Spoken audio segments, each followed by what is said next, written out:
Fala aí, pessoal, tudo bem? Espero que todos estejam bem. Galera, nós vamos fazer nesse vídeo aqui um apanhado dessa sessão 2, tá? Do livro Conspiração do Gênesis 6. E nós vamos destrinchar um pouco sobre cada capítulo que foi narrado aí nos vídeos anteriores, né? Antes de dar prosseguimento para a próxima sessão, tá? Sessão 3. Sobre as ruínas das civilizações antigas, entre templos, pirâmides e símbolos esculpidos em pedras, existe uma história muito mais antiga do que nós imaginamos. Uma conspiração que começou antes do dilúvio e ainda ecoa nos dias de hoje. Gary Wayne, em A Conspiração Gênesis 6, Seção 2, ele revela que o brilho da chamada Idade de Ouro era, na verdade, um reflexo de algo muito mais sombrio. Seres sobrenaturais caminhavam entre os homens. Eles ensinaram conhecimento proibido, metalurgia, astronomia, magia e as religiões que imitavam o culto divino. Eles foram chamados de Watchers, os vigilantes caídos, e com eles surgiu um povo misterioso, os Cabeças Negras, que edificaram as primeiras cidades da Suméria, dando início aos reinos híbridos, onde o sangue se tornou símbolo de poder espiritual. O que o mundo antigo chamou de sabedoria era corrupção angelical. A luz que guiava aquela época era a luz da rebelião. Com o passar do tempo, esses ensinamentos se espalharam e tomaram forma das antigas deusas da fertilidade, Isis, Ishtar, Gaia, Ninkul-Sag.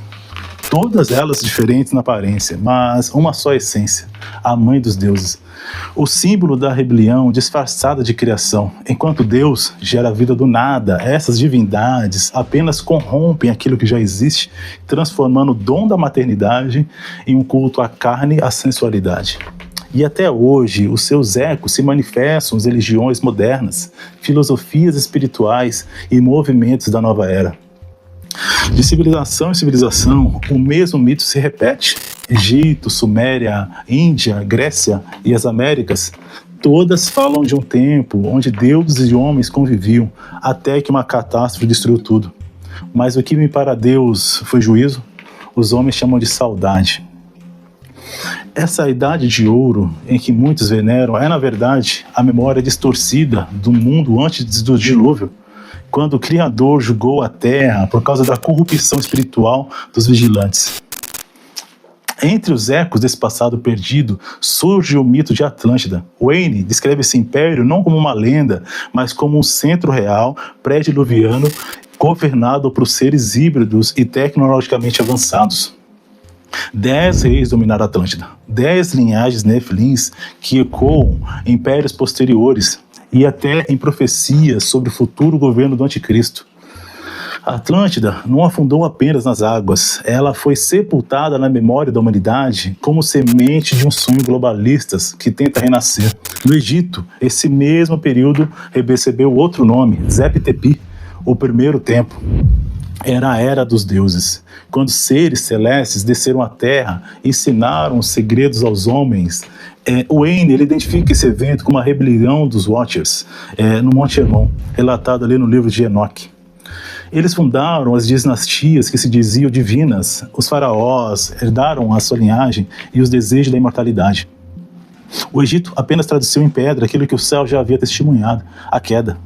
Mesmo depois do dilúvio, os ecos dessa antiga sabedoria não desapareceram, reapareceram em novas formas, nas pirâmides, nos templos hindus, nos calendários maias, nas histórias de continentes perdidos, como Mu. São fragmentos de uma mesma tentativa de reconstruir um império espiritual dos Nefilins, um governo global sem Deus. As pedras antigas contam histórias que os homens esqueceram. Entre as lendas sumérias, 7 mestres misteriosos surgem do mar, os 7 sábios. Wayne os edifica como 7 príncipes rebeldes, equivalentes aos 7 espíritos malignos citados na Bíblia, nas Escrituras, né? Eles ensinaram artes, ciências e mistérios, lançando as bases da religião e da serpente, uma fé oculta que atravessou eras e impérios, mudando apenas de nome, mas não de essência. E o eco dessa corrupção aparece até mesmo nas grandes epopeias. Gilgamesh mesmo foi o herói da Babilônia. Ele é descrito como 2/3 Deus e 1/3 homem. Um Nephilim sobrevivente. Ele viajou em busca da vida eterna, mas ignorou o único caminho para alcançar essa vida eterna, o nosso Deus Criador. Sua história é a versão pagã e distorcida do dilúvio, o mito criado para apagar a verdade espiritual da justiça divina. Deucalião na Grécia, Manu na Índia, Noé na Bíblia, todos falam de um homem justo, salvo das águas, mas apenas as Escrituras explicam o motivo. Deus julgou o mundo para purificar a terra da corrupção dos vigilantes. Os mitos chamam isso de renovação da natureza, mas a Bíblia chama de redenção espiritual. O cristianismo não herdou os mitos antigos. Foram os mitos que tentaram imitar a verdade do cristianismo. Essas ideias, porém, não morreram. Elas apenas mudaram de forma. Hoje se manifestam como estruturas invisíveis, alimentando as religiões falsas, os ocultismos, os movimentos globalistas que tentam reconstruir a antiga Idade de Ouro. Uma era de paz aparente, mas sem Deus no trono. O mesmo espírito que fundou Atlântida e Babilônia trabalham agora por meio da tecnologia, da política e da cultura, preparando o mundo para uma nova torre espiritual. Mas há uma verdade que rompe todo esse ciclo. Jesus Cristo, o Verbo encarnado, veio revelar o invisível, destruir as obras do inimigo e libertar o homem do engano. A cruz foi o golpe final contra os principados e potestades que dominavam toda a história desde Gênesis 6. Porque a Bíblia não apenas expõe o sobrenatural, ela o vence. A verdadeira Idade de Ouro não está no passado, mas no reino que virá, o reino de Cristo, onde a corrupção espiritual jamais reinará novamente.